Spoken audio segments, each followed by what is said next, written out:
നമസ്കാരം. എല്ലാവർക്കും ടോസ് അക്കാഡമിയുടെ പുതിയൊരു വീഡിയോയിലേക്ക് സ്വാഗതം. നമ്മുടെ സെറ്റ് എക്സാം ഇനി എത്താറായി. ഇനി വളരെ കുറച്ച് ദിവസങ്ങൾ മാത്രമേ നമ്മളെ മുമ്പിലുള്ളൂ. അപ്പോൾ ഈ ദിവസങ്ങൾ വളരെ നല്ല രീതിയിൽ ഫലപ്രദമായിട്ട് ഉപയോഗിച്ചാൽ മാത്രമേ നമുക്ക് ഈ ഒരു എക്സാം ക്വാളിഫൈ ചെയ്യാൻ കഴിയുള്ളൂ. അപ്പോൾ എല്ലാവരും അതിനു വേണ്ടി നല്ല രീതിയിൽ തന്നെ പ്രിപ്പയർ ചെയ്യുന്നു എന്ന് വിചാരിക്കുന്നു. ഇനി നമ്മുടെ മുന്നിൽ VHSC എന്ന് പറഞ്ഞിട്ടുള്ള ഒരു വലിയ ഒരു അവസരം വന്നിരിക്കുകയാണ്. അതിൽ physics, maths, biology, English, economics, commerce തുടങ്ങിയ വിഷയങ്ങൾക്കായിരിക്കും PSC നോട്ടിഫിക്കേഷൻ വിളിക്കുക. ഇനി HSSCയുമായി ബന്ധപ്പെട്ട് നമുക്ക് ഇനി വിളിക്കാനുള്ളത് മലയാളം മാത്രമാണ്. ബാക്കി സബ്ജക്റ്റുകളൊക്കെ വിളിച്ചു കഴിഞ്ഞു. അപ്പോൾ ഈ മലയാളത്തിൻ്റെ എക്സാമിന് മുന്നേ ആയിട്ട് HSSC എക്സാമിന് മുന്നേ ആയിട്ട് നടക്കുന്ന ഒരു സെറ്റ് എക്സാം കൂടിയായിരിക്കും ഇത്. അപ്പം അതിനു വേണ്ടിയിട്ട് നല്ല രീതിയിൽ തന്നെ നിങ്ങൾ പ്രിപ്പയർ ചെയ്യുക. ഈ എക്സാം നമ്മളെ സംബന്ധിച്ച് വളരെ ഇമ്പോർട്ടൻ്റ് ആയിട്ടുള്ള ഒരു എക്സാമാണ്. ഓക്കെ, അപ്പോൾ നമ്മൾ വരുന്ന വർഷത്തേക്കുള്ള 2027 എക്സാമിലേക്കുള്ള ബാച്ചൊക്കെ വിളിക്കുന്നുണ്ട്. General paper, physics, chemistry, maths, economics, English, zoology, botany, commerce, history, political science, Malayalam തുടങ്ങിയ വിഷയങ്ങൾക്കാണ് നമ്മൾ കോച്ചിങ് നൽകി വരുന്നത്. ഓക്കെ, അപ്പോൾ എല്ലാവരും നല്ല രീതിയിൽ തന്നെ ഈ ഒരു എക്സാമിന് വേണ്ടിയിട്ട് പ്രിപ്പയർ ചെയ്യുക. നമ്മൾ ഇന്ന് സെറ്റ് മലയാളവുമായി ബന്ധപ്പെട്ട് നിങ്ങളുടെ എക്സാമിനെ കുറച്ചുകൂടി ഒരു നല്ല രീതിയിലേക്ക് എത്തിക്കാൻ വേണ്ടിയിട്ട്, നിങ്ങളുടെ സ്കോർ ഒന്ന് ഉയർത്താൻ വേണ്ടിയിട്ട് നമ്മൾ ഒരു ഫൈനൽ റിവിഷൻ എന്നുള്ള രീതിയിലാണ് ഈ ഒരു വീഡിയോ ചെയ്യുന്നത്. നിങ്ങൾക്കറിയാം 6 യൂണിറ്റാണ് മലയാളവുമായി ബന്ധപ്പെട്ടിട്ടുള്ളത്. 6 യൂണിറ്റുകളിലായിട്ട് 10 മൊഡ്യൂളുകൾ, ഏകദേശം 60 മൊഡ്യൂളുകളാണ് ഉള്ളത്. ഇതിലെ 60 മൊഡ്യൂളുകളും ഇമ്പോർട്ടൻ്റ് ആണോ എന്ന് ചോദിച്ചാൽ അല്ല. എന്നാൽ 60 മൊഡ്യൂളുകളിൽ ഏകദേശം ഒരു 90% മൊഡ്യൂളുകളും നമുക്ക് എക്സാമിന് സ്ഥിരമായിട്ട് വരുന്ന ഏരിയകളാണ്. അപ്പം നമുക്ക് സ്കിപ്പ് ചെയ്യാൻ വളരെ കുറച്ച് മാത്രമേ ഉള്ളൂ എന്നാണ് പറഞ്ഞു വരുന്നത്. എല്ലാ മൊഡ്യൂളുകളും കൃത്യമായി കവർ ചെയ്തു പോയാൽ മാത്രമേ നമുക്ക് നല്ല ഒരു സ്കോറിലേക്ക് എത്താൻ സാധിക്കുകയുള്ളൂ. മാത്രമല്ല, ഈ സെറ്റ് എക്സാമിന് നമ്മൾ ഈ നല്ല രീതിയിൽ പഠിക്കുകയാണെങ്കിൽ HSSCക്ക് അത് വളരെയധികം പ്രയോജനപ്പെടും എന്നുള്ളതാണ്. ഓക്കെ, ക്ലിയർ ആയി എന്ന് വിചാരിക്കുന്നു പറഞ്ഞിട്ടുള്ളത്. നമ്മൾ ഈ 6 യൂണിറ്റുകളെ പ്രതിനിധീകരിച്ചുകൊണ്ട് ഏകദേശം ഒരു 10ഓളം ക്വസ്റ്റ്യൻസ് ആണ് നമ്മൾ ഇന്ന് എന്ത് ചെയ്യുന്നത്, ഡിസ്കസ് ചെയ്യുന്നത്. നമുക്ക് ഓരോ ചോദ്യത്തിലേക്കായിട്ട് പോവാം. ആദ്യത്തേത് നമ്മുടെ യൂണിറ്റ് 1 എന്ന യൂണിറ്റ് പദ്യം എന്ന് പറഞ്ഞ യൂണിറ്റുമായി ബന്ധപ്പെട്ടിട്ടുള്ള ഒരു ചോദ്യമാണ് വരുന്നത്. കവിതയിലെ വരിയാണ് തന്നിട്ടുള്ളത്. ഹാ വിജിഗീഷു മൃത്യുവിന്നാമോ ജീവിതത്തിൻ കൊടിപ്പടം താഴ്ത്താൻ. വൈലോപ്പിള്ളിയുടെ ഏത് കവിതയിലെ വരികളാണിത്? അപ്പൊ 2 ചോദ്യം ഇവിടെ കിട്ടി. ഇത് വൈലോപ്പിള്ളിയുടെ വരികളാണ് എന്ന് കിട്ടി. ഇനി ഇത് ഏത് കവിതയിലെ വരികളാണ് എന്നുള്ളതാണ് ചോദ്യം. കന്നിക്കൊയ്ത്ത്, ഓണപ്പാട്ടുകാർ, പന്തങ്ങൾ, കണ്ണീർപ്പാടം. ഓപ്ഷൻ എ ആണ് കറക്റ്റ് ആയിട്ടുള്ള ആൻസർ. കന്നിക്കൊയ്ത്ത് എന്ന് പറഞ്ഞിട്ടുള്ള കവിതയിലെ വരികളാണ് ഇവിടെ കൊടുത്തിട്ടുള്ളത്. അപ്പൊ നമ്മൾ ഒരു ചോദ്യം പഠിക്കുന്ന സമയത്ത് 4 ചോദ്യങ്ങൾ, 4 ഓപ്ഷനുകൾ ഉണ്ടല്ലോ. അപ്പൊ ഈ 4 ഓപ്ഷനുകളെയും കൃത്യമായിട്ട് വിശകലനം ചെയ്ത് പഠിച്ചാൽ മാത്രമേ നമുക്ക് എന്തുണ്ടാവുള്ളൂ, ഓരോ ചോദ്യത്തിൻ്റെയും ഉത്തരം കൃത്യമായിട്ട് മനസ്സിലാക്കാൻ കഴിയുള്ളൂ. ചോദ്യം ഉത്തരം എന്നുള്ള രീതിയിലുള്ള പഠനം നമുക്കിനി ആവശ്യമില്ല. ഓരോ ചോദ്യത്തിൻ്റെ ഉത്തരവും അതിൻ്റെ മറ്റു ഓപ്ഷനുകൾ എന്തുകൊണ്ട് അതിൻ്റെ ഉത്തരം ആയിട്ടില്ല എന്നുള്ളത് കൂടി അറിഞ്ഞിരിക്കണം നമ്മൾ ഓരോ ചോദ്യം പഠിക്കുന്ന സമയത്ത്. അപ്പോൾ ഏകദേശം 120 ചോദ്യങ്ങളാണ് നമ്മുടെ ക്വസ്റ്റ്യൻ പേപ്പറുകളിലുള്ളത്. 120 ചോദ്യങ്ങളിൽ ചോദ്യം ഉത്തരം എന്നുള്ള രീതിയിൽ 120 ചോദ്യങ്ങളും ഉത്തരങ്ങളും ഉണ്ട്. പക്ഷെ മറ്റ് ഓപ്ഷനുകൾ കൂടി, അതുമായി ബന്ധപ്പെട്ടിട്ടുള്ള പോയിന്റുകൾ കൂടി നിങ്ങൾ എന്ത് ചെയ്യണം, ആഡ് ചെയ്ത് പഠിക്കണം. ഓക്കെ, അപ്പൊ നമുക്ക് നോക്കാം. കന്നിക്കൊയ്ത്ത് എന്ന് പറഞ്ഞിട്ടുള്ള ഈ ഒരു കവിത, ഇത് വൈലോപ്പിള്ളിയുടെ കവിതയാണ് എന്ന് പറഞ്ഞു. ഇതൊരു കവിതാ സമാഹാരമാണ്. ഈ കവിതാ സമാഹാരം അദ്ദേഹത്തിന്റെ ആദ്യത്തെ കവിതാ സമാഹാരമാണ്. ഏത്? കന്നിക്കൊയ്ത്ത് എന്ന് പറഞ്ഞ ആദ്യ സമാഹാരമാണ് കന്നിക്കൊയ്ത്ത് എന്ന് പറയുന്നത്. ഇതിന് അവതാരിക എഴുതിയിട്ടുള്ളത് മാരാരാണ്.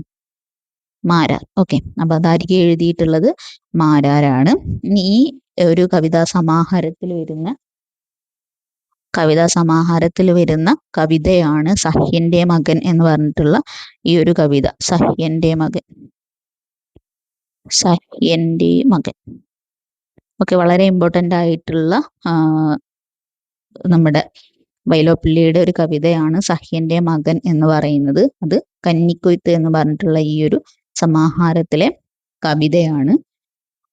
ഇനി മറ്റു ഓപ്ഷനുകൾ നമുക്കൊന്ന് നോക്കാം. ഓണപ്പാട്ടുകാർ എന്ന് പറഞ്ഞിട്ടുള്ള ഒരു കവിത. ആ കവിതയ്ക്ക് അവതാരിക എഴുതിയിട്ടുള്ളത് എം.എൻ. വിജയനാണ്. ഓക്കെ, കവിതയ്ക്ക് അവതാരിക എഴുതിയിട്ടുള്ളത് എം.എൻ. വിജയനാണ്. അപ്പൊ എം.എൻ. വിജയനുമായി ബന്ധപ്പെട്ട് നമുക്ക് എപ്പോഴും ചോദിക്കുന്ന ഒരു ചോദ്യം എന്ന് പറഞ്ഞാൽ, മനഃശാസ്ത്ര രീതിയിൽ വൈലോപ്പിള്ളി കവിതകളെ അവലംബിച്ചിട്ടുള്ള അല്ലെങ്കിൽ പഠിച്ചിട്ടുള്ള നിരൂപകൻ ആരാണ് എന്ന് ചോദിച്ചാൽ അത് എം.എൻ. വിജയനാണ്. അത് ഏത് കവിതയെ അടിസ്ഥാനമാക്കിയിട്ടാണ് ചോദിച്ചാൽ സഹ്യന്റെ മകൻ എന്ന് പറഞ്ഞിട്ടുള്ള ഈ ഒരു കവിതയെ അടിസ്ഥാനമാക്കിയിട്ടാണ് അദ്ദേഹം ഇങ്ങനെ ഒരു പഠനം പുറത്തിറക്കിയിട്ടുള്ളത്. ഓക്കെ, അപ്പൊ ഓണപ്പാട്ടുകാർ എന്ന് പറഞ്ഞിട്ടുള്ള കവിതയുടെ അവതാരിക എഴുതിയത് എം.എൻ. വിജയനാണ്. ക്ലിയർ. ഇനി കണ്ണീർപ്പാടം എന്ന് പറഞ്ഞിട്ടുള്ള കൃതി വൈലോപ്പിള്ളിയുടെ ജീവിതവുമായി അടുത്ത് ബന്ധം പുലർത്തുന്ന കൃതിയാണ് കണ്ണീർപ്പാടം എന്ന് പറയുന്നത്. ഈ കണ്ണീർപ്പാടം എന്ന് പറഞ്ഞിട്ടുള്ള കൃതി കടൽ കാക്കകൾ എന്ന് പറഞ്ഞിട്ടുള്ള ഒരു സമാഹാരത്തിലെ കൃതിയാണ്. കടൽ കാക്കകൾ. ഓക്കെ, കടൽ കാക്കകൾ എന്ന് പറഞ്ഞിട്ടുള്ള സമാഹാരത്തിലെ കൃതിയാണ് ഏത് ഈ ഒരു കണ്ണീർപ്പാടം എന്ന് പറഞ്ഞിട്ടുള്ള ഈ ഒരു കവിത. ഓക്കെ, ക്ലിയർ ആയി എന്ന് വിചാരിക്കുന്നു. ഇനി നമുക്ക് അദ്ദേഹത്തിന്റെ മറ്റു കുറച്ച് കൃതികൾ കൂടി പരിചയപ്പെടാം. നമുക്ക് അറിയുന്നതും അറിയാത്തതുമായിട്ടുള്ള ഒത്തിരി കൃതികളുണ്ട്. നമ്മൾ ഒരു കവിയെ കുറിച്ച് അല്ലെങ്കിൽ ഒരു എഴുത്തുകാരനെ കുറിച്ച് അദ്ദേഹത്തിന്റെ മാക്സിമം കൃതികൾ, ഇതുവരെ പുറത്തിറങ്ങിയിട്ടുള്ള മാക്സിമം കൃതികൾ നമുക്ക് എത്ര കിട്ടുമോ അതെല്ലാം പഠിച്ചിരിക്കണം. കാരണം നമ്മൾ പഠിക്കുന്ന നമുക്ക് സാധാരണഗതിയിൽ ചോദിക്കുന്ന അല്ലെങ്കിൽ നമുക്ക് സ്ഥിരമായിട്ട് അറിയുന്ന ചോദ്യങ്ങൾ മാത്രമല്ല, കൃതികൾ മാത്രമല്ല നമ്മുടെ എക്സാമിൽ ചോദിക്കുന്നത്. നമ്മൾ ഒരിക്കലും പ്രതീക്ഷിക്കാത്ത അല്ലെങ്കിൽ നമ്മൾ ഇതുവരെ കേട്ടിട്ടില്ലാത്ത ഇദ്ദേഹത്തിന്റെ കവിതകളൊക്കെ ചോദിക്കാറുണ്ട്. അപ്പൊ നമുക്ക് ചില സമയത്ത് തോന്നും ഇതൊക്കെ ഇദ്ദേഹം എഴുതിയിട്ടുണ്ടോ എന്നുള്ള രീതിയിലുള്ള ചോദ്യങ്ങൾ, നമ്മൾ ഇതുവരെ കേൾക്കാത്ത കുറെ കവിതകൾ. Okay, clear. കൃതികളിലേക്ക് പോവാം. കുടിയൊഴിക്കൽ, മുത്തച്ഛന്റെ വെൺമഴു, കയ്പവല്ലരി, സർപ്പക്കാട്, ശ്രീരേഖ, വിത്തും കൈക്കോട്ടും, വിട, മകരക്കൊയ്ത്ത്, കുരുവികൾ, കൃഷ്ണമൃഗങ്ങൾ, മലതുരക്കൽ, കാക്ക, പടയാളികൾ, അയിയില്ലാഞ്ഞിട്ട്, പട്ടിണിപ്പാട്ടുകൾ, അന്തി ചായുന്നു, ഊഞ്ഞാൽ, തച്ചന്റെ മകൻ, കവിയച്ചൻ. പ്രധാനപ്പെട്ടിട്ടുള്ള അദ്ദേഹത്തിന്റെ കൃതികളാണ് പറഞ്ഞിട്ടുള്ളത്.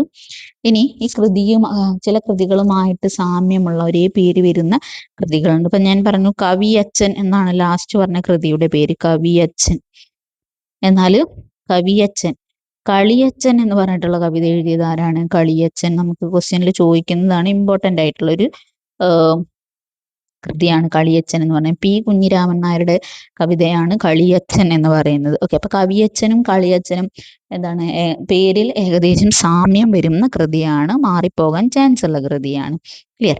അപ്പൊ കളിയച്ചൻ നമുക്ക് സ്ഥിരമായിട്ട് അറിയുന്ന ഒരു ക്വസ്റ്റ്യൻ ആയതുകൊണ്ട് മാറിപ്പോവില്ല. പക്ഷെ കവിയച്ചൻ എന്ന് വരുന്ന സമയത്ത് അത് പിയുടേതാണോ എന്നുള്ള ഒരു സംശയം നമ്മുടെ ഉള്ളിൽ ജനിക്കും. Okay, clear. അപ്പൊ അത്തരത്തിലുള്ള കൃതികള് കുറച്ചുകൂടി നിങ്ങൾ എന്തുണ്ടായിരിക്കണം, അറിവുണ്ടായിരിക്കണം. ലാസ്റ്റ് പറഞ്ഞ മറ്റൊരു കൃതി തച്ചന്റെ മകൻ എന്നുള്ളതാണ്. തച്ചന്റെ മകൻ പഠിക്കുന്ന സമയത്ത് നമ്മൾ മറ്റ് 3 കൃതികൾ കൂടി അറിഞ്ഞിരിക്കണം. തച്ചന്റെ മകൻ പഠിക്കുന്ന സമയത്ത് തച്ചന്റെ മകൻ എന്നുള്ളത് വൈലോപ്പിള്ളിയുടേതാണ്. തച്ചന്റെ മകൾ ആരുടേതാണെന്ന് ചോദിച്ചാൽ വിജയലക്ഷ്മിയുടേതാണ്. ഇനി തച്ചൻ മകളോട് എന്ന് പറഞ്ഞിട്ടുള്ള കൃതി വി.എം. ഗിരിജയുടേതാണ്. ഇതിന്റെയൊക്കെ ഈ കൃതികളുടെയൊക്കെ മുമ്പ് വന്നിട്ടുള്ള കൃതിയാണ് പെരുന്തച്ചൻ എന്ന് പറയുന്നത്. പെരുന്തച്ചൻ ആരുടെ കൃതിയാണ്? ജി ശങ്കരക്കുറുപ്പിന്റെ കൃതിയാണ് പെരുന്തച്ചൻ എന്ന് പറയുന്നത്. ക്ലിയർ. അപ്പൊ പെരുന്തച്ചൻ, ജി ശങ്കരക്കുറുപ്പ്, തച്ചന്റെ മകൻ വൈലോപ്പിള്ളി, തച്ചന്റെ മകൾ വിജയലക്ഷ്മി, തച്ചൻ മകളോട് വി.എം. ഗിരിജ. ഓക്കെ, ക്ലിയർ ആയെന്ന് വിചാരിക്കുന്നു. ഇതുപോലെ പേരിൽ സാമ്യം വരുന്ന കൃതികൾ നമുക്ക് എക്സാമിന് ചോദിച്ചിട്ടുണ്ട്. അപ്പോൾ ഒരു കവിത പഠിക്കുന്ന സമയത്ത് അല്ലെങ്കിൽ ഒരു എഴുത്തുകാരനെ കുറിച്ച് പഠിക്കുന്ന സമയത്ത് ഫസ്റ്റ് യൂണിറ്റ് നിങ്ങൾ പഠിക്കുമ്പോൾ എന്തെല്ലാം കാര്യങ്ങളാണ് ശ്രദ്ധിക്കേണ്ടത്? വരികൾ പഠിക്കണം. അപ്പൊ വരികൾ എഴുത്തുകാർ എന്നുള്ള രീതിയിലുള്ള ചോദ്യങ്ങൾ ചോദിക്കാറുണ്ട്. അതുപോലെ കൃതി കൃതികൾ എഴുത്തുകാർ എന്നുള്ള രീതിയിൽ ചോദിക്കാറുണ്ട്. അതുപോലെ കൃതികളും വരികളും, വരികൾ തന്നിട്ട് ഇത് ഏത് കൃതിയിലേതാണ് എന്നുള്ള രീതിയിലുള്ള ചോദ്യങ്ങൾ ചോദിക്കാറുണ്ട്. മറ്റൊന്ന് അവതാരികയാണ്. അവതാരികകൾ ചോദിക്കാറുണ്ട്. ഇനി ചില കവിതകളിൽ എന്തുണ്ടായിരിക്കും? കഥാപാത്രങ്ങൾ ഉണ്ടായിരിക്കും. ഇപ്പോൾ ആശാന്റെയൊക്കെ കൃതികളിൽ നളിനി, ലീല, കരുണ, ഇതിലൊക്കെ കഥാപാത്രങ്ങളുണ്ട്. അപ്പൊ ഈ കഥാപാത്രങ്ങളെ കുറിച്ച് അറിവുണ്ടായിരിക്കണം. അതുപോലെ തന്നെ പ്രമേയം, നമുക്ക് ചില കവിതകളിൽ ഒറ്റവാക്കിൽ പറയാവുന്ന പ്രമേയം ഉണ്ടായിരിക്കും. നമ്മുടെ സെറ്റിൽ തന്നെ പ്രീവിയസ് ആയിട്ട് വന്നിട്ടുള്ളൊരു ചോദ്യമാണ് ജാതി വ്യവസ്ഥയെ കുറിച്ച് പറയുന്ന അമ്പലക്കുളം എന്ന് പറഞ്ഞിട്ടുള്ള കവിത ആരാണ് എഴുതിയിട്ടുള്ളത് എന്നുള്ളത്. ഉള്ളൂരാണ് ആ കൃതി എഴുതിയിട്ടുള്ളത്. ഓക്കെ, അപ്പോൾ ആ രീതിയിലുള്ള പ്രമേയവും കൃതി എന്നുള്ള രീതിയിലും ഇതിൽ പ്രമേയം തന്നിട്ട് ഇന്ന കവിത ആരെഴുതി എന്നുള്ള രീതിയിലുള്ള ചോദ്യങ്ങളും ചോദിക്കാറുണ്ട്. അത് നമുക്ക് കാൽപ്പനിക, ആധുനിക, ഉത്തരാധുനിക കവിതകളിലാണ് ഈ രീതിയിലുള്ള ഒരു പഠനം സാധ്യമാവുക. പ്രാചീന കവിതയിലേക്ക് വരുന്ന സമയത്ത് നമുക്ക് അതിൽ ഏറ്റവും കൂടുതൽ ചോദിക്കുന്നത് ആ പ്രാചീന കവിതകളുടെ സവിശേഷതകളാണ്. നിങ്ങൾക്ക് മനസ്സിലായി എന്ന് വിചാരിക്കുന്നു. പ്രാചീന കവിത എന്ന് പറഞ്ഞാൽ പാട്ടുപ്രസ്ഥാനത്തിൽ ഉൾപ്പെടുന്ന കവിതകൾ, മണിപ്രവാള പ്രസ്ഥാനത്തിൽ ഉൾപ്പെടുന്ന കവിതകൾ, സന്ദേശ കാവ്യങ്ങളിൽ ഉൾപ്പെടുന്ന കവിതകളൊക്കെയാണ് ഞാൻ ഉദ്ദേശിക്കുന്നത്. അപ്പൊ അതില് ഓരോ കവിതയുടെയും സവിശേഷതകളാണ് ചോദിക്കാറുള്ളത്. അതുപോലെ വരികളും ചോദിക്കാറുണ്ട്. ക്ലിയർ? അപ്പൊ ഈ രീതിയിലുള്ള ഒരു പഠനമാണ് നിങ്ങൾ ഒന്നാമത്തെ യൂണിറ്റ് പഠിക്കുന്ന സമയത്ത് ശ്രദ്ധിക്കേണ്ടത്. അടുത്തത്, പാടുന്ന പിശാച് എന്ന ചെറുകഥ രചിച്ചത് ആരാണ്? പാടുന്ന പിശാച് എന്ന ചെറുകഥ രചിച്ചത് ആരാണ്? Thayat Sankaran, VP Shivakumar, TKC Vaduthala, Changampuzha Krishnapillai. ആരാണ്? ഓപ്ഷൻ A ആണ്, തായാട്ട് ശങ്കരനാണ് അതിന്റെ കറക്റ്റ് ആയിട്ടുള്ള ആൻസർ. അപ്പൊ പാടുന്ന പിശാച് എന്ന് പറഞ്ഞിട്ടുള്ള ഈ ഒരു പേര് കേൾക്കുന്ന സമയത്ത് നമ്മുടെ മനസ്സിൽ ആദ്യം വരുന്ന പേര് ചങ്ങമ്പുഴ കൃഷ്ണപിള്ളയാണ്. കാരണം എന്താണ്? ചങ്ങമ്പുഴ എഴുതിയിട്ടുള്ള ഒരു കവിതയാണ്, കവിതയുടെ പേരാണ് പാടുന്ന പിശാച് എന്ന് പറയുന്നത്.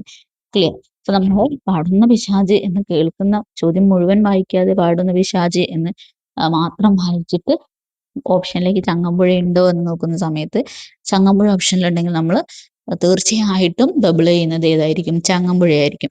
പക്ഷെ നിങ്ങൾ അങ്ങനെ ചെയ്യരുത്. ക്വസ്റ്റ്യൻ കൃത്യമായിട്ട് വായിച്ചിട്ട് മാത്രമേ ഏതൊരു ക്വസ്റ്റ്യൻ ആയാലും ആൻസർ ചെയ്യാൻ പാടുള്ളൂ. കാരണം ഒരേ പേരിൽ തന്നെ വ്യത്യസ്ത സാഹിത്യ വിഭാഗത്തിൽ വ്യത്യസ്ത ആളുകൾ എഴുതിയിട്ടുണ്ട്, കൃതികൾ എഴുതിയിട്ടുണ്ട്. അതിൽപ്പെട്ട ഒന്നാണ് ഇപ്പൊ പറഞ്ഞിട്ടുള്ള ഈ പാടുന്ന പിശാച് എന്ന് പറഞ്ഞാൽ. ഇവിടെ ചോദിച്ചിട്ടുള്ളത് ചെറുകഥ ആരാണ് എഴുതിയത് എന്ന്. ഇവിടെ കവിത ആരാണ് എഴുതിയത് എന്നാണെങ്കിലാണ് നമുക്ക് ഉത്തരം പറയാൻ പറ്റുക? ചങ്ങമ്പുഴയിൽ ഉത്തരം പറയാൻ പറ്റുക. ക്ലിയർ ആയി എന്ന് വിചാരിക്കുന്നു. ഇത്തരത്തിലുള്ള ഒത്തിരി കൃതികൾ മലയാള സാഹിത്യത്തിൽ ഉണ്ടായിട്ടുണ്ട്. നമുക്ക് കുറച്ച് കൃതികളൊന്ന് പരിചയപ്പെടാം. അത് ഞാൻ പറയുന്നത് സാക്ഷിയാണ്. സാക്ഷി എന്ന നോവൽ എഴുതിയിട്ടുള്ളത് കാക്കനാടനാണ്. സാക്ഷി എന്ന നോവൽ എഴുതിയത് കാക്കനാടനാണ്. സാക്ഷി എന്ന നാടകം എഴുതിയത് കാവാലമാണ്, കാവാലം നാരായണ പണിക്കർ. സാക്ഷി എന്ന കഥ എഴുതിയിട്ടുള്ളത് T പത്മനാഭനാണ്. സാക്ഷി എന്ന കഥ എഴുതിയത് T പത്മനാഭനാണ്. Okay, clear? സാക്ഷി എന്ന പേരിൽ 3 സാഹിത്യ വിഭാഗങ്ങൾ.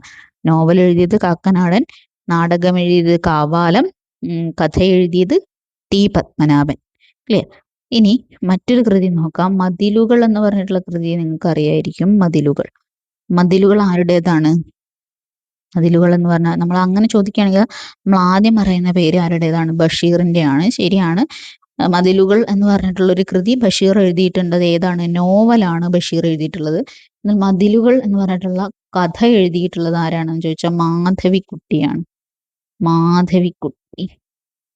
ഓക്കെ, മതിലുകൾ എന്ന കഥ എഴുതിയത് മാധവിക്കുട്ടിയാണ്. ഓക്കെ, അപ്പൊ ബഷീർ എഴുതിയിട്ടുള്ളത് നോവലും മാധവിക്കുട്ടി എഴുതിയിട്ടുള്ളത് ചെറുകഥയുമാണ് എന്ന് ഓർക്കുക. രണ്ടുപേരും ഒരേ പേരിൽ ചെറുകഥ എഴുതിയിട്ടുണ്ട്. ഏതാണ് ആ പേര്? പൂവമ്പഴം എന്ന് പറഞ്ഞിട്ടുള്ള ഒരു കഥ. ആ കഥ 3 പേരാണ് പൂവമ്പഴം എന്ന പേരിൽ കഥ എഴുതിയിട്ടുള്ളത്. ബഷീറും മാധവിക്കുട്ടിയും കാരൂരും. ഓക്കെ, ഒരേ പേരിൽ തന്നെ ഒരേ സാഹിത്യ വിഭാഗത്തിൽ കൃതികൾ പല എഴുത്തുകാർ എഴുതിയിട്ടുണ്ട്. വ്യത്യസ്ത സാഹിത്യ വിഭാഗത്തിൽ വ്യത്യസ്ത സാഹിത്യകാരന്മാര് ഒരേ പേരിൽ എഴുതിയിട്ടുണ്ട്, കൃതികൾ എഴുതിയിട്ടുണ്ട്. അപ്പൊ ഈ രണ്ടും നിങ്ങൾ കൃത്യമായിട്ട് അറിഞ്ഞിരിക്കണം. ക്ലിയർ? ഇനി നമുക്ക് അടുത്ത ചോദ്യത്തിലേക്ക് പോകാം. അപ്പൊ ഇത്തരത്തിലുള്ള ചോദ്യങ്ങൾ നിങ്ങൾക്ക് നമ്മുടെ ക്വസ്റ്റ്യൻ പേപ്പർ പരിശോധിച്ചാൽ കിട്ടും. ക്വസ്റ്റ്യൻ പേപ്പറുകളിൽ പല വർഷങ്ങളിലെ ക്വസ്റ്റ്യൻ പേപ്പറുകളായിട്ട് ഒത്തിരി ചോദ്യങ്ങൾ ഈ ഒരു ഭാഗത്ത് നിന്നും വന്നിട്ടുണ്ട്. ക്ലിയർ ആയി എന്ന് വിചാരിക്കുന്നു. അടുത്ത ചോദ്യത്തിലേക്ക് പോവാം. സംസ്കാര പഠനവുമായി ബന്ധപ്പെട്ടിട്ടുള്ള ചോദ്യമാണ് അടുത്തത്. അധീശത്വം എന്ന പദം കൊളോണിയലിസത്തിന്റെ ഭാഗമായി അവതരിപ്പിച്ച ചിന്തകനാര്? അധീശത്വം അല്ലെങ്കിൽ മേൽക്കൊയ്മ എന്ന് പറയാം. അധീശത്വം അല്ലെങ്കിൽ മേൽക്കൊയ്മ, ഈ ഒരു പദം കൊളോണിയലിസത്തിന്റെ ഭാഗമായിട്ട് അവതരിപ്പിച്ച ചിന്തകൻ ആരാണ്? Derrida, Lacan, Frederick നീഷെ, Antonio Gramsci. Okay, അപ്പൊ ആരാണ് ഇതിന്റെ ആൻസർ? ഓപ്ഷൻ ഡി ആണ്, അന്റോണിയോ ഗ്രാംഷി ആണ് ഇതിന്റെ ആൻസർ വരുന്നത്. അപ്പൊ അധീശത്വം എന്ന് പറയുമ്പോഴും അല്ലെങ്കിൽ മേൽക്കോയ്മ എന്ന് പറയുന്ന സമയത്തും നമുക്ക് ചിലപ്പം അന്റോണിയോ ഗ്രാംഷി ആണ് ഇത് എന്നുള്ളത് ചിലപ്പോൾ നമുക്ക് അറിഞ്ഞുകൊള്ളണം എന്നില്ല. കാരണം നമ്മൾ എപ്പോഴും പഠിക്കുന്നത് അന്റോണിയോ ഗ്രാംഷിയുമായി ബന്ധപ്പെട്ടിട്ടുള്ള പദം ഏതാണ്? ഹെജിമണി എന്നുള്ള പദമാണ്. ഹെജിമണി, കൾച്ചറൽ ഹെജിമണി, സാംസ്കാരിക അധീശത്വം അല്ലെങ്കിൽ സാംസ്കാരിക മേൽക്കോയ്മ എന്നുള്ളത്. അപ്പോൾ ഇത്തരത്തിലുള്ള പദങ്ങൾ നമുക്ക് സംസ്കാര പഠനവുമായി ബന്ധപ്പെട്ട് ഇത്തരത്തിലുള്ള ചോദ്യങ്ങളാണ് ചോദിക്കുന്നത്. അതായത് ചില ടേംസുകൾ അത് ആരുടേതാണ് എന്നുള്ള രീതിയിലുള്ള ചോദ്യങ്ങളാണ് വരാറുള്ളത്. അതിൽ ഏറ്റവും ഇമ്പോർട്ടൻ്റ് ആയിട്ടുള്ള ഒന്നാണ് ഈ ഗ്രാംഷിയുടെ ഹെജിമണി എന്നുള്ള പദം. അപ്പോൾ നമ്മൾ ഇംഗ്ലീഷ് മാത്രം പഠിച്ചാൽ പോരാ, അതിൻ്റെ മലയാളവും കൃത്യമായിട്ട് അറിഞ്ഞിരിക്കണം. ചിലപ്പോൾ നമുക്ക് ഹെജിമണി എന്നുള്ളത് മലയാളീകരിച്ച് അതേപോലെ തന്നെ ചോദിച്ചിട്ടുണ്ട്. അതിൽ നിന്നും വ്യത്യസ്തമായിട്ട് ചോദിച്ചിട്ടുള്ള മലയാളത്തിൽ തന്നെ ചോദിച്ചിട്ടുള്ളതാണ് ഈ ഒരു ചോദ്യം എന്ന് പറയുന്നത്. അപ്പോൾ മലയാളവും ഇംഗ്ലീഷും ഒരേപോലെ നമുക്ക് ഇമ്പോർട്ടൻ്റ് ആയിട്ടുള്ളതാണ് എന്നുള്ളതാണ് പറഞ്ഞു വരുന്നത്. അപ്പം ഇങ്ങനെ കുറച്ച് ആളുകളുടെ അവർ കൊണ്ടുവന്നിട്ടുള്ള ആശയങ്ങൾ അല്ലെങ്കിൽ ടേംസുകൾ നമുക്കൊന്ന് നോക്കാം. അതിൽ ആദ്യം പറയുന്നത് CG യുങ്ങിൻ്റെ ഒരു ടേമാണ് CG യുങ്. CG യുങ് നമുക്കറിയാം, മനഃശാസ്ത്രജ്ഞനാണ് അദ്ദേഹം. നമ്മൾ സൈക്കോളജി പഠിക്കുന്ന സമയത്താണ് CG യുങ്ങിനെ കുറിച്ച് കൂടുതലായിട്ടും പഠിക്കുന്നത്. അദ്ദേഹമാണ് ആർക്കിടൈപ്പ് അല്ലെങ്കിൽ ആദിപ്രരൂപങ്ങൾ എന്ന് പറഞ്ഞിട്ടുള്ള ഈ ഒരു പദം കൊണ്ടുവന്നിട്ടുള്ളത്. ആർക്കിടൈപ്പ് അല്ലെങ്കിൽ ആദിപ്രരൂപങ്ങൾ എന്ന് പറഞ്ഞിട്ടുള്ള ഈ ഒരു പദം കൊണ്ടുവന്നിട്ടുള്ളത് ആരാണ്? CG യുങ് ആണ്. അതുപോലെ തന്നെ അനിമ, അനിമസ്, പേഴ്സോണ, ഇതൊക്കെ ആരുമായി ബന്ധപ്പെട്ടിട്ടുള്ള പദങ്ങളാണ്? CG യുങ്ങുമായി ബന്ധപ്പെട്ടിട്ടുള്ള പദങ്ങളാണ്. ഓക്കെ, ക്ലിയർ ആയി എന്ന് വിചാരിക്കുന്നു. CG യുങ്ങുമായി ബന്ധപ്പെട്ടിട്ടുള്ള 4 കാര്യങ്ങളാണ് പറഞ്ഞിട്ടുള്ളത്. ഒന്ന് ആർക്കിടൈപ്പ് അല്ലെങ്കിൽ ആദിപ്രരൂപങ്ങൾ, അനിമ, അനിമസ്, പേഴ്സോണ. ഇന്നൊന്നും മലയാളം ഇല്ല കേട്ടോ. അനിമ, അനിമസ് അതേപോലെ തന്നെയാണ് കൊടുക്കുന്നത്. സൈക്കോളജിയായി ബന്ധപ്പെട്ടിട്ടുള്ളതാണ് ഈ പദങ്ങളെല്ലാം. ഓക്കെ, ഇനി മലയാളത്തിൽ ആർക്കിടൈപ്പ് അല്ലെങ്കിൽ ആദിപ്രരൂപങ്ങളെ കുറിച്ച് പറഞ്ഞിട്ടുള്ളത് ആരാണെന്ന് ചോദിച്ചാൽ അത് M ലീലാവതി ടീച്ചറാണ്. അതുകൂടി ഇതിൻ്റെ കൂടെ ചേർത്തൊന്ന് പഠിക്കാം. ഓക്കെ, അടുത്തത് ഇന്റർടെക്സ്ച്വാലിറ്റി എന്ന് പറഞ്ഞിട്ടുള്ള ഒരു ആശയം. ഇന്റർടെക്സ്ച്വാലിറ്റി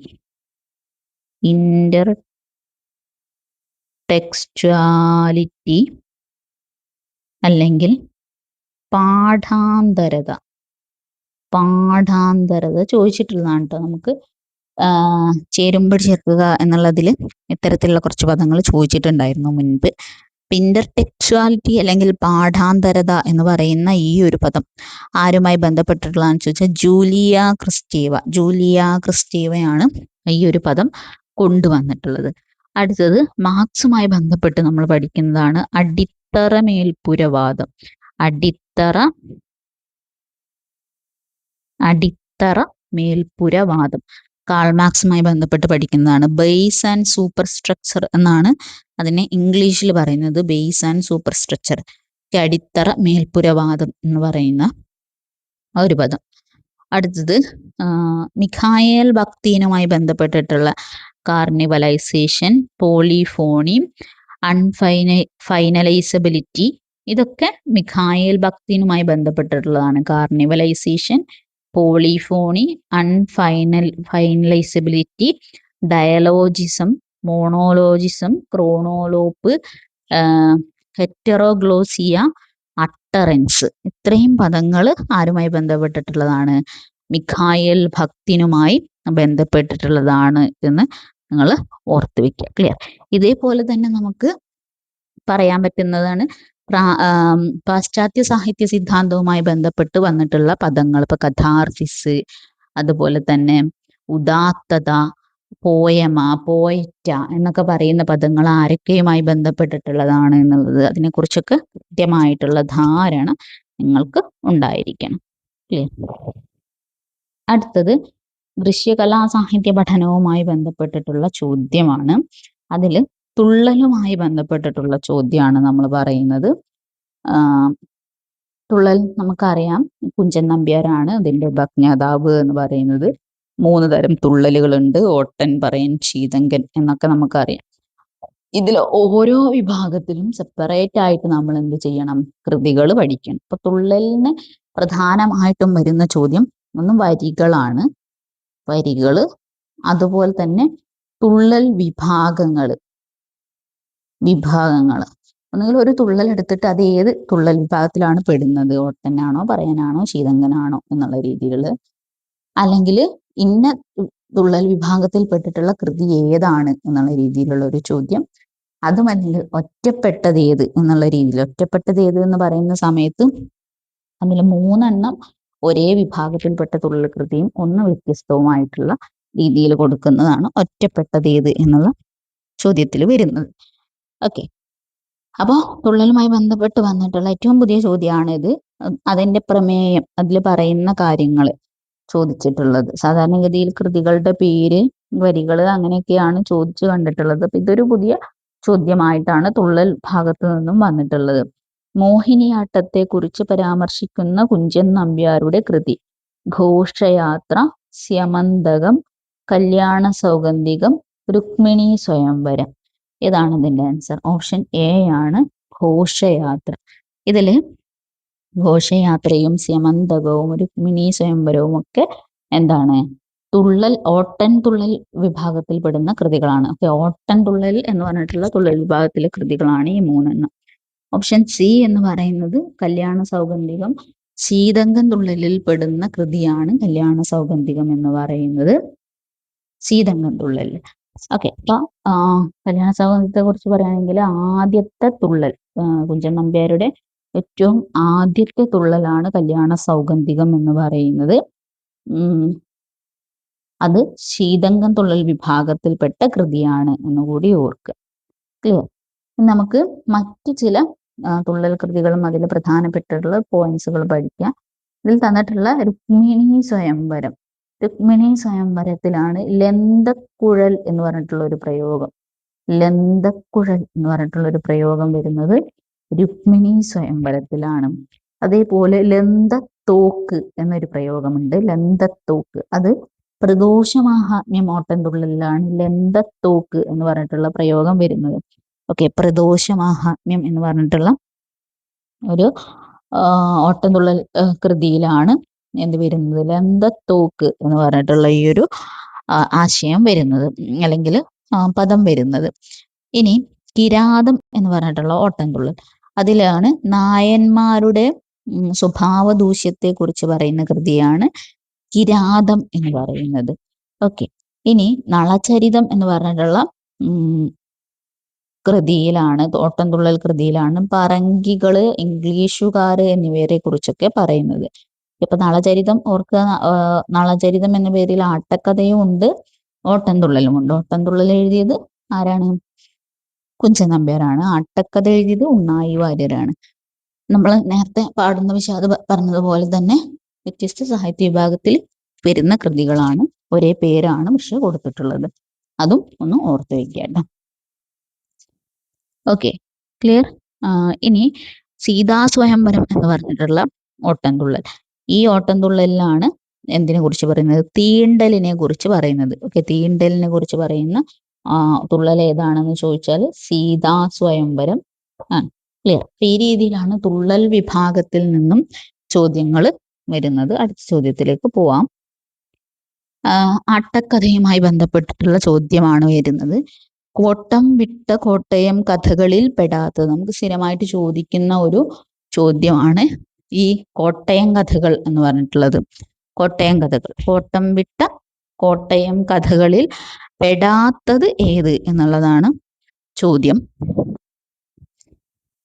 അപ്പോ കോട്ടയം കഥകൾ എന്ന് പറഞ്ഞിട്ടുള്ള കഥകൾ ആരാണ് എഴുതിയിട്ടുള്ളത്? കോട്ടയത്ത് തമ്പുരാനാണ് എഴുതിയിട്ടുള്ളത്. കോട്ടയത്ത് തമ്പുരാൻ 4 കൃതികളാണ് ഇതിലുള്ളത്. കോട്ടയത്ത് തമ്പുരാൻ 4 കൃതികളാണ് എഴുതിയിട്ടുള്ളത്. ചോദ്യത്തിന്റെ ഉത്തരം ഏതാണെന്ന് നോക്കാം. ഭഗവതം, കിർമീരവധം, ദുര്യോധനവധം, നിവാദ കവച കാലകേയവധം. ഓപ്ഷൻ സി ആണ് കറക്റ്റ് ആയിട്ടുള്ള ആൻസർ. ദുര്യോധനവധമാണ് ഇതിൽ ഉൾപ്പെടാത്തത്. അപ്പൊ ഇതില് കോട്ടയ കഥകളിൽ ആദ്യം വരുന്ന കൃതി ഭഗവതമാണ്. രണ്ടാമത് വരുന്ന കൃതി കല്യാണ സൗഗന്ധികമാണ്. കല്യാണ സൗഗന്ധികം തുള്ളൽ നമ്മൾ നേരത്തെ പറഞ്ഞു, ഇത് ആട്ടക്കഥയാണ്. പിന്നീട് വരുന്നത് കിർമീരവധമാണ് മൂന്നാമത് വരുന്നത്. നാലാമത് വരുന്നതാണ് നിവാദ കവച കാലകേയവധം. നമുക്ക് ഓർഡറിൽ പഠിക്കാനാണെങ്കിൽ ഈ ഒരു കോഡ് ഓർത്ത് വെക്കാം. ഇനി അതായത് ഭഗവതം, കല്യാണ സൗഗന്ധികം, കിർമീരവധം, നിവാദ കവച കാലകേയവധം. നമുക്കിങ്ങനെ ഓർത്ത് വെക്കാം. ക്ലിയർ ആയി എന്ന് വിചാരിക്കുന്നു. ഇനി ഈ കോട്ടയം കഥകളുമായി ബന്ധപ്പെട്ട് ചോദിക്കാറുള്ള ചോദ്യം നിവാദ കവച കാലകേയവധം എന്ന് പറഞ്ഞിട്ടുള്ള ആട്ടക്കഥയുമായി ബന്ധപ്പെട്ടിട്ടുള്ള ചോദ്യമാണ് പ്രധാനമായിട്ടും സ്ഥിരമായിട്ട് ചോദിച്ചു കണ്ടിട്ടുള്ളത്. അതിലെ പദം എന്ന് പറഞ്ഞാൽ വരികളുണ്ടല്ലോ, വരികളെ നമ്മൾ ആട്ടക്കഥയിൽ പദം എന്നാണ് പറയുന്നത്. സുലളിത പദവിന്യാസ രുചിര അലങ്കാര ശാലിനി മധുരം എന്ന് തുടങ്ങുന്ന ഈ ഒരു പദം ഏത് ആട്ടക്കഥയിലുള്ളതാണ് എന്നുള്ള ചോദ്യം വരാറുണ്ട്.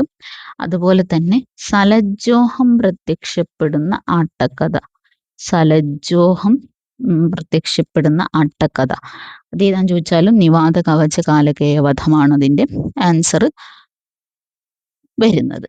ഓക്കെ, ഇനി കല്യാണ സൗഗന്ധികവുമായി ബന്ധപ്പെട്ട് വരുന്ന ഒരു ചോദ്യം അതിലെ പദമാണ് പാഞ്ചാല രാജതനയെ പങ്കജക്ഷണെ പഞ്ചസായക നിലയെ എന്ന് പറയുന്ന ഈ ഒരു പദമാണ് കല്യാണ സൗഗന്ധികവുമായി ബന്ധപ്പെട്ട് വരുന്നത്. ക്ലിയർ. അടുത്ത ചോദ്യത്തിലേക്ക് പോവാം. വ്യാകരണവുമായി ബന്ധപ്പെട്ടിട്ടുള്ള ചോദ്യമാണ് വരുന്നത്. അതില് സമാസം എന്ന് പറഞ്ഞിട്ടുള്ള ഭാഗമാണ്. പദങ്ങൾക്ക് തുല്യ പ്രാധാന്യം വരുന്ന സമാസം ബഹുവ്രീഹി സമാസം, തൽപുരുഷ സമാസം, അവ്യയീഭാവ സമാസം, ദ്വന്ദ്വ സമാസം. ഓപ്ഷൻ ഡി ആണ് കറക്റ്റ് ആയിട്ടുള്ള ആൻസർ. ദ്വന്ദ്വ സമാസമാണ് അതിന്റെ ആൻസർ. അപ്പൊ എന്താണ് സമാസം? വിഭക്തിക്കുറി കൂടാതെ നമ്മൾ പറയുന്ന വാക്കിനെയാണ് സമാസം എന്ന് പറയുന്നത്. ഇപ്പൊ ഞാൻ പറയാണ് തലവേദന എന്ന് പറയുന്നു. ഇതിനെ നമ്മൾ എക്സ്പാൻഡ് ചെയ്യുക. മലയാളത്തിൽ സമാസവുമായി ബന്ധപ്പെട്ട് പറയുന്ന എക്സ്പാൻഡിന് പറയുന്ന മറ്റു പേരാണ് വിഗ്രഹിക്കുക. വിഗ്രഹിക്കുന്ന സമയത്ത് തലവേദന എങ്ങനെയാണ് വിഗ്രഹിക്കുക? തലയിലെ വേദന എന്നാണ് പറയുക. അപ്പൊ ഞാൻ പറയാണ് എനിക്ക് ഭയങ്കരമായിട്ട് തലയിലെ വേദനയുണ്ട്, എനിക്ക് ഭയങ്കരമായിട്ട് തലയിൽ വേദനയുണ്ട് എന്നാണ് പറയാം. അല്ല, എനിക്ക് ഭയങ്കരമായ തലവേദനയുണ്ട് എന്നാണ് പറയാം. അപ്പൊ നമുക്ക് പറയാനുള്ള ഒരു എളുപ്പത്തിന് വേണ്ടിയിട്ട് നമ്മൾ എന്ത് ചെയ്യുന്നു? അതിന്റെ ഇടയിലുള്ള തലയിലെ ഇല എന്ന് പറഞ്ഞിട്ടുള്ള ഈ ഒരു പ്രത്യയം ഒഴിവാക്കിയിട്ട് തല വേദന എന്നീ 2 പദങ്ങൾ ചേർത്ത് പറയാണ് ചെയ്യുന്നത്. ക്ലിയർ. അപ്പൊ അങ്ങനെ പറയുന്നതിനെയാണ് സമാസിക്കുക എന്ന് പറയുന്നത്, അല്ലെങ്കിൽ സമാസം എന്ന് പറയുന്നത്. ഓക്കെ, ക്ലിയർ ആയെന്ന് വിചാരിക്കുന്നു. അതിൽ പെട്ട ഒരു സമാസമാണ് ദ്വന്ദ്വ സമാസം. ദ്വന്ദ്വ സമാസം എന്ന് പറഞ്ഞാൽ പൂർവപദത്തിനും ഉത്തരപദത്തിനും തുല്യ പ്രാധാന്യമുള്ളത്. വിഗ്രഹിക്കുമ്പോൾ പൂർവപദം പറഞ്ഞാൽ ആദ്യത്തെ പദം, ഉത്തരപദം പറഞ്ഞാൽ രണ്ടാമത്തെ പദം. Okay, clear. അപ്പോൾ രണ്ട് പദത്തിനും ഒരേപോലെ പ്രാധാന്യമുള്ളതാണ് ദ്വന്ദ്വ സമാസം എന്ന് പറയുന്നത്. മാതാപിതാക്കൾ, രാപകൽ, കൈകാലുകൾ എന്നൊക്കെ പറയുന്നത് ഇതിന് ഉദാഹരണമാണ്. അപ്പൊ മാതാവിനും പിതാവിനും തുല്യ പ്രാധാന്യം, രാവിനും പകലിനും തുല്യ പ്രാധാന്യം, കൈക്കും കാലിനും തുല്യ പ്രാധാന്യം വരുന്നതാണ് ദ്വന്ദ്വ സമാസം എന്ന് പറയുന്നത്. ഓക്കെ, ഈ ബഹുവ്രീഹി സമാസം നോക്കാം. ബഹുവ്രീഹി എന്ന് പറഞ്ഞാൽ അന്യപദാർത്ഥ പ്രധാനമായിട്ടുള്ള സമാസമാണ്. അതായത് നമ്മൾ വിഗ്രഹിക്കുന്ന സമയത്ത് എന്തില്ല, ഈ വിഗ്രഹിക്കുന്ന ഈ അർത്ഥത്തിനല്ല പ്രാധാന്യം, ആ വിഗ്രഹിക്കുന്നതിലൂടെ നമ്മുടെ മനസ്സിലേക്ക് കടന്നു വരുന്ന ഒരു ആശയമുണ്ട്, ആ ആശയത്തിനാണ് പ്രാധാന്യം. അത് അങ്ങനെയുള്ളതിനെയാണ് ബഹുവ്രീഹി സമാസം എന്ന് പറയുന്നത്. ഞാൻ പറയാണ് നീലകണ്ഠൻ എന്ന് പറയാണ്, നീലകണ്ഠൻ. അപ്പൊ നീലകണ്ഠൻ എന്നുള്ളത് നമ്മൾ വിഗ്രഹിക്കുന്ന സമയത്ത് നീലയായ കണ്ഠമുള്ളവൻ ആരോ അവൻ എന്ന് പറയണം. അതാരാണ്? ശിവൻ എന്നാണ് നമുക്കത് ആ ഒരു അങ്ങനെ വിഗ്രഹിക്കുന്ന സമയത്ത് നമ്മുടെ ഉള്ളിലേക്ക് വരുന്ന ആശയം ശിവൻ എന്നുള്ളതാണ്. അപ്പൊ അവിടെ ശിവൻ എന്നുള്ള മറ്റൊരു അർത്ഥത്തിനാണ് പ്രാധാന്യമുള്ളത്. അങ്ങനെയുള്ളതിനെയാണ് ബഹുവ്രീഹി സമാസം എന്ന് പറയുന്നത്. ഇനി അവ്യയീഭാവ സമാസം എന്ന് പറഞ്ഞാൽ സംസ്കൃതത്തിൽ വരുന്ന സമാസമാണ് അവ്യയീഭാവ സമാസം എന്ന് പറയുന്നത്. അതിൽ പൂർവപദത്തിനും ഉത്തരപദത്തിനും പ്രാധാന്യമുണ്ട്. പ്രതിദിനം, പ്രതിമാസം, സസന്തോഷം, സസ്നേഹം എന്നൊക്കെ വരുന്നതാണ് അവ്യയീഭാവ സമാസം എന്ന് പറയുന്നത്.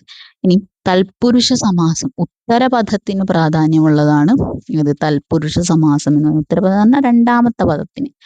അതിപ്പോ ആനവാൽ എന്ന് പറയണ ഇത്, അതിലെ വാലിനാണ് എന്തുള്ളത്, പ്രാധാന്യമുള്ളത്. മീൻ പിടിച്ചു എന്ന് പറയാണ്, പിടിച്ചു എന്നുള്ള പദത്തിനാണ് പ്രാധാന്യമുള്ളത്. മാങ്ങാക്കറി എന്ന് പറയണ അതിൽ കറിക്കാണ് പ്രാധാന്യം ഉള്ളത്. അപ്പൊ അങ്ങനെ ഉത്തരപദത്തിന് രണ്ടാമത്തെ പദത്തിന് പ്രാധാന്യമുള്ളതാണ് തൽപുരുഷ സമാസം എന്ന് പറയുന്നത്. തൽപുരുഷ സമാസം 7 വിധത്തിലാണുള്ളത്. 7 വിധത്തിൽ ഉണ്ടാവാൻ കാരണം എന്താണ്? തൽപുരുഷം നമ്മളെ വിഗ്രഹിക്കുന്ന സമയത്ത് ഈ നമ്മൾ പഠിച്ചിട്ടുള്ള 7 വിഭക്തികളിൽ ഏതെങ്കിലും ഒന്ന് എന്താണ് ഈ സമാസത്തിൽ ഉൾപ്പെടുകയാണെങ്കിൽ അതിനെയാണ് തൽപുരുഷ സമാസം എന്ന് പറയുന്നത്. ക്ലിയർ ആയി എന്ന് വിചാരിക്കും. ഇപ്പൊ ആനവാൽ എന്ന് നമ്മൾ വിഗ്രഹിക്കുന്ന ആനയുടെ വാൽ, ഇപ്പൊ ഉഡേ സംബന്ധികയുടെ പ്രത്യയമായ ഉഡേ അതിൽ വന്നു. മീൻ പിടിച്ചു, മീനിനെ പിടിച്ചു. അപ്പോൾ അതില് മീനിനെ എന്ന് പറയുന്ന സമയത്ത് എ എന്നുള്ള പ്രതിഗ്രാഹികയുടെ പ്രത്യയമായിട്ടുള്ള എ ആണ് അവിടെ വന്നിട്ടുള്ളത്. ക്ലിയർ. അപ്പൊ ഇങ്ങനെ വിഗ്രഹിക്കുന്ന സമയത്ത് നമ്മൾ പഠിച്ചിട്ടുള്ള 7 വിഭക്തികളിൽ ഏതെങ്കിലും ഒന്ന് വരികയാണെങ്കിൽ അതിനെയാണ് തൽപുരുഷ സമാസം എന്ന് പറയുന്നത്. ഓക്കെ, ഇപ്പൊ ഈ 4 സമാസങ്ങൾ മാത്രമല്ല, രൂപക സമാസം, ഉപമിത സമാസം, മധ്യമ പദലോപി സമാസം, നിത്യസമാസം, കർമ്മധാരായ സമാസം, ദ്വിഗു സമാസം എന്നൊക്കെ പറഞ്ഞിട്ട് സമാസങ്ങൾ കുറച്ചധികം ഉണ്ട്. ഇതെല്ലാം എന്താണ് എന്നുള്ളത് നോക്കിപ്പോവാണ്. ക്ലിയർ. അടുത്തത് വ്യാകരണവുമായി ബന്ധപ്പെട്ടിട്ടുള്ള ചോദ്യം തന്നെയാണ്. നമുക്ക് സ്ഥിരമായിട്ട് ചോദിക്കുന്ന ഒരു ഏരിയ കൂടിയാണ് ഇത്. സമൃദ്ധോകാരം, നമുക്കറിയായിരിക്കും സമൃദ്ധോകാരം എന്ന് പറഞ്ഞു കഴിഞ്ഞാൽ എന്താണ് എന്നുള്ളത്. ഞാൻ ഒരു ഉദാഹരണം എഴുതാം. കാട് എന്ന് പറയുന്ന സമയത്ത് ഡായുടെ മുകളിൽ നമ്മളൊരു ചിഹ്നം ചേർക്കും അല്ലെ, ചന്ദ്രകല എന്നാണ് അതിനെ പറയുന്നത്. എല്ലാവരും അങ്ങനെ തന്നെ ആയിരിക്കും പറയാന്ന് വിചാരിക്കുന്നു. അപ്പൊ ഈ ചന്ദ്രകലയെയാണ് നമ്മൾ എന്ത് പറയുന്നത്, സമൃദ്ധോകാരം എന്ന് പറയുന്നത്. അതായത് ഊ എന്നുള്ള ശബ്ദമാണിത്. പക്ഷെ ഈ ഊവിന്റെ പകുതി മാത്രമേ നമ്മളിവിടെ ഉച്ചരിക്കുന്നുള്ളൂ. അതായത് എന്ന് പറയുന്നത് അത് ഇങ്ങനെയാണ് അടച്ചുച്ചരിക്കുന്നതിനെയാണ് സമൃദ്ധോകാരം എന്ന് പറയുന്നത്. ക്ലിയർ. അപ്പൊ ഈ ചന്ദ്രകലയ്ക്ക് പറയുന്ന പേരാണ് സമൃദ്ധോകാരം എന്നുള്ളത് ഓർത്ത് വയ്ക്കുക. സമൃദ്ധോകാരത്തിന് LV രാമസ്വാമി അയ്യർ നൽകിയ പേര് കുറ്റിയിൽ ഉകാരം, കേന്ദ്രസ്വരം, അരയുകാരം, അർദ്ധസ്വരം. ഏതാണ്? ഓപ്ഷൻ ബി ആണ് കറക്റ്റ് ആയിട്ടുള്ള ആൻസർ, കേന്ദ്രസ്വരം. സമൃദ്ധോകാരത്തിന് പല ആളുകളും പല പേരുകളാണ് കൊടുത്തിട്ടുള്ളത്. അതില് അരയുകാരം എന്ന് പറഞ്ഞിട്ടുള്ളത് ഗുണ്ടർട്ടാണ്. ഓക്കെ, സമൃദ്ധോകാരത്തിന് അരയുകാരം എന്ന് പറഞ്ഞിട്ടുള്ള പേര് കൊടുത്തത് ഗുണ്ടർട്ടാണ്. അർദ്ധാച്ച് എന്ന് പറഞ്ഞിട്ടുള്ള പേര് കൊടുത്തിട്ടുള്ളത് ജോർജ് മാത്തനാണ്. ജോർജ് മാത്തൻ. അർദ്ധാച്ച് എന്ന പേര് കൊടുത്തത് ജോർജ് മാത്തനാണ്. അതുപോലെ പ്രതിജ്ഞാപകസ്വരം എന്ന് പറഞ്ഞിട്ടുള്ള പേര് കൊടുത്തിട്ടുള്ളത് കാൽദ്വലാണ്. ഓക്കെ, അപ്പൊ ഇത് ഓർത്ത് വെക്കുക. കേന്ദ്രസ്വരം LV രാമസ്വാമി അയ്യർ, അരയുകാരം ഗുണ്ടർട്ട്, അർദ്ധാച്ച് ജോർജ് മാത്തൻ, പ്രതിജ്ഞാപക സ്വരം കാൽവൽ. ഓക്കെ, അടുത്തത് ഭാഷാശാസ്ത്രവുമായി ബന്ധപ്പെട്ടിട്ടുള്ള ചോദ്യമാണ്. ഭാഷാശാസ്ത്രവുമായി ബന്ധപ്പെട്ട് നമ്മൾ പഠിക്കുന്നതിൽ ഏറ്റവും ഇമ്പോർട്ടൻ്റ് ആയിട്ടുള്ള ഒന്നാണ് ഭാഷാവാദങ്ങൾ എന്ന് പറയുന്നത്. മലയാള ഭാഷ എങ്ങനെ ഉണ്ടായി എന്നതിനെ കുറിച്ചിട്ടുള്ള വ്യത്യസ്തമായിട്ടുള്ള അഭിപ്രായങ്ങളാണ് ഭാഷാവാദങ്ങൾ എന്ന് പറയുന്നത്. അതിൽപ്പെട്ട ഒന്നാണ് ഭാഷാ സംക്രമണവാദം. ഇതിൻ്റെ ഉപജ്ഞാതാവ് ആറ്റൂര്, ഉള്ളൂര്, AR, CL ആന്റണി. ആരാണ് അതിൻ്റെ ആൻസർ? ഓപ്ഷൻ ഡി, CL ആന്റണിയാണ് അതിൻ്റെ ആൻസർ. ഭാഷാ സംക്രമണവാദം. ഓക്കെ, ഇനി CL ആന്റണിയുമായി ബന്ധപ്പെട്ട് വരുന്ന ഭാഷാശാസ്ത്രവുമായി ബന്ധപ്പെട്ട് വരുന്ന ഒരു ചോദ്യമാണ് ഇദ്ദേഹത്തിൻ്റെ ഘട്ടവിഭജനം. ഓക്കെ, പരതന്ത്രഘട്ടം, സുതന്ത്രഘട്ടം, സംക്രമണഘട്ടം എന്ന് പറഞ്ഞിട്ടുള്ള 3 ഘട്ടങ്ങൾ. അപ്പോൾ ഭാഷയുമായി ബന്ധപ്പെട്ട് സംക്രമണം എന്ന വാക്ക് ആരുമായി ബന്ധപ്പെട്ടതാണെന്ന് ചോദിച്ചാൽ CL ആന്റണിയാണ് കേട്ടോ. അത് പ്രത്യേകം ഓർത്തിക്കുക. ഭാഷയുമായി ബന്ധപ്പെട്ട് സംക്രമണം എന്ന് പറഞ്ഞിട്ടുള്ള ഒരു പദം ഉണ്ടെങ്കിൽ അതിൻ്റെ ആൻസർ ആര് തന്നെയായിരിക്കും? CL ആന്റണി തന്നെ ആയിരിക്കും എന്ന് മനസ്സിലുറപ്പിക്കുക. ക്ലിയർ? അപ്പോൾ ഇത് മാത്രമല്ല ഭാഷാവാദങ്ങൾ എന്ന് പറയുന്നത് സംസ്കൃതജന്യവാദം, തമിഴ്ജന്യവാദം, സ്വതന്ത്രതാവാദം, മിശ്രഭാഷാവാദം, പൂർവ്വത്തമിഴ് മലയാളവാദം, ഇങ്ങനെ വാദങ്ങൾ വ്യത്യസ്ത രീതിയിൽ ഉണ്ട്. അതിൽ ഉള്ളൂര് തമിഴ്ജന്യവാദവുമായി ബന്ധപ്പെട്ടിട്ടുള്ള ആളാണ്. ARും തമിഴ്ജന്യവാദവുമായി ബന്ധപ്പെട്ടിട്ടുള്ള ആളാണ്. ARന് പ്രത്യേകമായിട്ടുള്ളൊരു പദം, നമ്മൾ CL ആന്റണിക്ക് സംക്രമണം എന്ന് പറഞ്ഞതുപോലെ ARന് ഭാഷയുമായി ബന്ധപ്പെട്ട് പ്രത്യേകമായിട്ടുള്ളൊരു പദമുണ്ട്, കൊടുന്തമിഴ്. കൊടുന്തമിഴിൽ നിന്നും വന്നതാണ് മലയാളം എന്നാണ് അദ്ദേഹം പറയുന്നത്. അപ്പോൾ കൊടുന്തമിഴും ഈ ഭാഷയും അല്ലെങ്കിൽ കൊടുന്തമിഴ് വ്യാകരണം ഇതൊക്കെ ആയിട്ട് ബന്ധപ്പെട്ടിട്ടുള്ള ആളാരാണെന്ന് ചോദിച്ചാൽ അത് AR ആണ്. ക്ലിയർ? ആറ്റൂര് സ്വതന്ത്രതാവാദത്തിന്റെ ആളാണ്. ആറ്റൂര് സ്വതന്ത്രതാവാദം. ക്ലിയർ? ഇനി ഇതിൽ പറയാവുന്ന സംസ്കൃതജന്യവാദമാണ്. കോണ്ണി നെടുങ്ങാടിയാണ് അതുമായി ബന്ധപ്പെട്ടിട്ടുള്ള ആള്. മാത്രമല്ല വടക്കുംകൂറ്, CV വാസുദേവ ഭട്ടതിരി, ഇവരെല്ലാം സംസ്കൃതജന്യവുമായി ബന്ധപ്പെട്ടുള്ള ആൾക്കാരാണ്.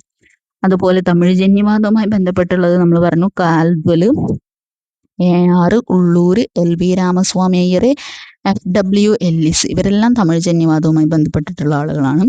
സ്വതന്ത്രതാവാദവുമായി ബന്ധപ്പെട്ടിട്ടുള്ള ആളുകളാണ് ആറ്റൂര്, ഗോദവർമ്മ, KM ജോർജ്. മിശ്രഭാഷാവാദവുമായി ബന്ധപ്പെട്ടിട്ടുള്ള ആളാണ് ഇളംകുളം കുഞ്ഞൻപിള്ള. ഭാഷാ സംക്രമണവാദവുമായി ബന്ധപ്പെട്ടിട്ടുള്ള ആളാണ് CL ആന്റണി. Okay, clear? അടുത്തത് വിവർത്തനവുമായി ബന്ധപ്പെട്ടിട്ടുള്ള ഒരു ചോദ്യമാണ്. റുബായിയാത്ത്, നമുക്ക് എപ്പോഴും ചോദിക്കുന്ന ഒരു ചോദ്യമാണിത്. റുബായിയാത്ത് എന്ന പേർഷ്യൻ കാവ്യത്തിന്റെ വിവർത്തനം അല്ലാത്ത കൃതി. ജീവിത സമരം, ജീവിതോത്സവം, മധുരോത്സവം, രസികരസായനം. നമുക്കറിയാം ഓപ്ഷൻ A ആണ് ജീവിത സമരം. അതൊരു ആത്മകഥയാണ്. ജീവിത സമരം എന്ന് പറയുന്നത്. ബാക്കി 3മാണ് റുബായിയാത്തിന്റെ വിവർത്തനങ്ങൾ എന്ന് പറയുന്നത്. അതിൽ ജീവിതോത്സവം എന്ന കൃതി എഴുതിയിട്ടുള്ളത് MP അപ്പനാണ്. MP അപ്പൻ. മധുരോത്സവം നമുക്കറിയാം ചങ്ങമ്പുഴ. രസികരസായനം എന്ന് പറഞ്ഞ കൃതി KM പണിക്കർ.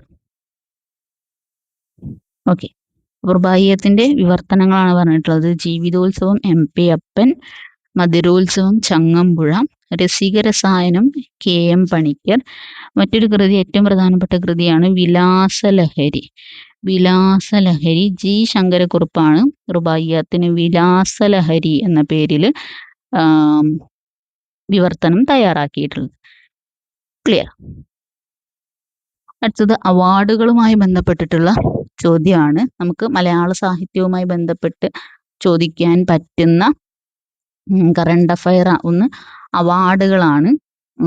രണ്ടാമത്തത് ഏറ്റവും പുതുതായിട്ട് ഇറങ്ങിയിട്ടുള്ള കൃതികളുടെ പേരാണ്. ഓക്കെ, അപ്പൊ അതിൽപ്പെട്ട ഒരു ചോദ്യമാണിത്. 2024 വയലാർ അവാർഡ് ലഭിച്ച കൃതി ജലജീവിതം, കറപ്പൻ, കങ്കാരോ നൃത്തം, കാട്ടൂർ കടവ്. ഓപ്ഷൻ D ആണ് കറക്റ്റ് ആയിട്ടുള്ള ആൻസർ. കാട്ടൂർ കടവ്. അശോകൻ ചരിവിലാണ് ഇത് എഴുതിയിട്ടുള്ളത്. അശോകൻ അശോകൻ ചെരുവിൽ. 2024 ഇപ്പം 2026 ഏകദേശം 3 വർഷത്തെ അവാർഡുകൾ, വയലാർ അവാർഡ് മാത്രമല്ല, എഴുത്തച്ഛനായാലും ഓടക്കുഴൽ അവാർഡായാലും കേരള സാഹിത്യ അക്കാദമി അവാർഡായാലും ഒക്കെ നമ്മൾ എന്താണ് ഏകദേശം ഒരു 3 വർഷത്തെ കിട്ടിയ ആളുകളെ പേര് നമ്മൾ പഠിച്ചിരിക്കണം. ഇപ്പൊ 2024 കാട്ടൂർ കടവ് എന്ന് പറഞ്ഞിട്ടുള്ള കൃതിക്കാണ് വയലാർ അവാർഡ് കിട്ടിയിട്ടുള്ളത്. അശോകൻ ചെരുവിലാണ്. 2025 വരെയുള്ള കൊടുത്തിട്ടുള്ളത്. 2025 ഇ സന്തോഷ് കുമാറിനാണ് കിട്ടിയിട്ടുള്ളത്. ഇ സന്തോഷ് കുമാർ. തബോമയുടെ അച്ഛൻ എന്നുള്ളതാണ് ആ കൃതിയുടെ പേര്. നോവലാണ്. 2024 പറഞ്ഞു അശോകൻ ചെരുവിൽ കാട്ടൂർ കടവ് നോവലാണ്. 2024 ശ്രീകുമാരൻ തമ്പി ജീവിതം ഒരു പെൻഡുലം, അത് ആത്മകഥയാണ്. ഓക്കെ, ക്ലിയർ ആയി വിചാരിക്കുന്നു. അടുത്തത് എഴുത്തച്ഛൻ പുരസ്കാരമാണ്. 2025 കിട്ടിയിട്ടുള്ളത് 2025 കിട്ടിയിട്ടുള്ളത് KG ശങ്കരപ്പിള്ളയാണ്. KGS എന്നറിയപ്പെടുന്ന KG ശങ്കരപ്പിള്ള. 2024 കിട്ടിയിട്ടുള്ളത് NS മാധവനാണ്. NS മാധവൻ. അതുപോലെ 2023 കിട്ടിയിട്ടുള്ളത് SK വസന്തനാണ്. SK വസന്തൻ. എഴുത്തച്ഛൻ അവാർഡാണ് പറഞ്ഞിട്ടുള്ളത്, കൃതി പറയാത്തത്. സമഗ്ര സംഭാവനയ്ക്കാണ് എഴുത്തച്ഛൻ അവാർഡ് ലഭിക്കുന്നത്. അടുത്തത് ഓടക്കുഴൽ അവാർഡാണ്. 2025 EP രാജഗോപാലനാണ് ലഭിക്കുന്നത്. ഉൾക്കഥ എന്ന് പറഞ്ഞിട്ടുള്ള കഥാവിമർശനത്തിനാണ് ലഭിക്കുന്നത്. 2024 K അരവിന്ദാക്ഷനാണ് ലഭിച്ചിട്ടുള്ളത് ഗോപ എന്ന നോവലിന്. 2023 PN ഗോപികൃഷ്ണനാണ് ലഭിച്ചിട്ടുള്ളത് കവിത മാംസഭോജിയാണ് എന്ന് പറഞ്ഞിട്ടുള്ള കൃതിക്ക്. ഓക്കെ, ഇനി കേരള സാഹിത്യ അക്കാദമി അവാർഡ് കൂടി പറയാം. കേരള സാഹിത്യ അക്കാദമി അവാർഡിൽ കവിതയ്ക്കും നോവലിനും ചെറുകഥയ്ക്കും ആത്മകഥയ്ക്കും ജീവചരിത്രത്തിനൊക്കെ സെപ്പറേറ്റ് ആയിട്ടാണ് അവാർഡ് കൊടുക്കുന്നത്. അപ്പം അതിൽ നമ്മൾ പ്രധാനപ്പെട്ട കവിത, നോവൽ, ചെറുകഥ ഈ 3 സെലക്ട് ചെയ്തിട്ടുള്ളത്. അപ്പൊ കവിത 2023 കൽപ്പറ്റ നാരായണന്റെ തെരഞ്ഞെടുത്ത കവിതകൾ എന്ന് പറഞ്ഞിട്ടുള്ള കൃതിക്കാണ് കിട്ടുന്നത് കേരള സാഹിത്യ അക്കാദമി അവാർഡ്. 2024 അനിത തമ്പിയുടെ മുരിങ്ങ വാഴ കറിവേപ്പ് എന്ന് പറഞ്ഞിട്ടുള്ള കൃതിക്കാണ് ലഭിക്കുന്നത്. ഇനി നോവൽ വിഭാഗത്തിലേക്ക് വരുന്ന സമയത്ത് 2023 ഹരിത സാവിത്രിയുടെ സിൻ എന്ന് പറഞ്ഞിട്ടുള്ള നോവലിനാണ് കിട്ടുന്നത്. 2024 GR ഇന്ദുഗോപന്റെ ആനോ എന്ന് പറഞ്ഞിട്ടുള്ളത്. 2023 ചെറുകഥയാണ് ഇനി പറയുന്നത്. 2023 N രാജന്റെ ഉദയ ആർട്സ് ആൻഡ് സ്പോർട്സ് ക്ലബ് എന്ന് പറഞ്ഞിട്ടുള്ള ചെറുകഥയ്ക്കാണ് ലഭിക്കുന്നത്. 2024 V ഷിനിലാലിന്റെ ഗരിസപ്പ അരുവി അഥവാ ഒരു ജലയാത്ര എന്ന് പറഞ്ഞിട്ടുള്ള കൃതിക്കാണ് ലഭിക്കുന്നത്. ഓക്കെ, അപ്പൊ ഇത് 2024 അവാർഡ് 2025 കൊടുക്കുന്നത് കേട്ടോ. അപ്പൊ 2 വർഷത്തെ ആണ് ഇവിടെ പറയുന്നത്. ഏത് കേരള സാഹിത്യ അക്കാദമി 23 24 കൃത്യമായിട്ട് പഠിക്കുക. അപ്പൊ ഇത്രയും കാര്യങ്ങളാണ് നിങ്ങൾക്ക് റിവിഷൻ എന്നുള്ള രീതിയിൽ തരുന്നത്. ക്ലാസ് ഉപകാരപ്പെട്ടു എന്ന് വിചാരിക്കുന്നു. ഓരോ പോർഷനും എങ്ങനെയാണ് പഠിക്കേണ്ടത് എന്നുള്ളത് കൂടി പറയുന്നുണ്ട്. അപ്പൊ ആ രീതിയിൽ നിങ്ങൾ കൃത്യമായിട്ട് മുന്നോട്ട് പോവുക. ക്വസ്റ്റ്യൻ പേപ്പറുകൾ വളരെ കാര്യമായിട്ട് തന്നെ എന്ത് ചെയ്യുക, വർക്കൗട്ട് ചെയ്യുക. എല്ലാവർക്കും ഇത്തവണത്തെ എക്സാം ക്രാക്ക് ചെയ്യാൻ പറ്റട്ടെ. വീണ്ടും മറ്റൊരു ക്ലാസ്സുമായിട്ട് വരാം. Thank you.